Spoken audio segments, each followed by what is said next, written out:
One of the things that bothers me are all of these sudden instant experts. The markets crash, and all these people come out of the woodwork that were telling people to get into stocks just before the markets crashed.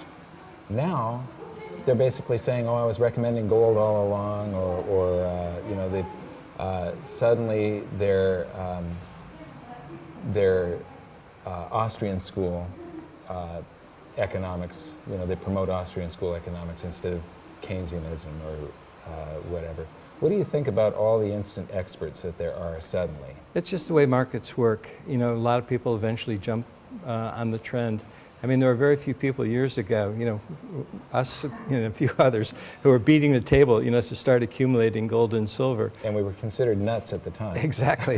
So usually when you're considered a nut, it's probably a good indication that you're running contrary to the crowd or contrary to conventional wisdom.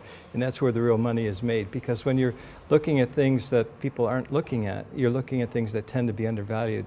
And clearly gold and silver were very, very undervalued this entire decade. But the interesting thing is that even though the prices of both gold and silver have risen, they're still very undervalued. And I think you're going to see much higher price rises in both of them as we go forward from here. But in the future, an ounce of gold will still purchase the same amount of crude oil it did in 1960 or 1950.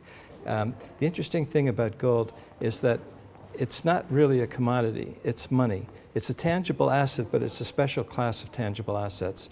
As opposed to most commodities, which are dug up out of the ground and consumed and disappear, gold does not disappear. It's accumulated, and you have this huge above ground stock of gold of about 160,000 metric tons, which is essentially all the gold that's been mined throughout history.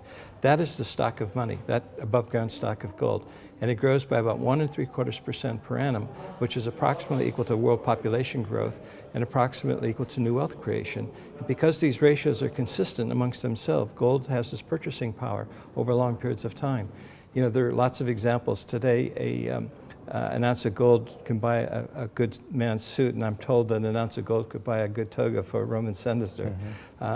Gold has this uncanny ability to preserve purchasing power because of the way the above ground stock of gold grows very consistently.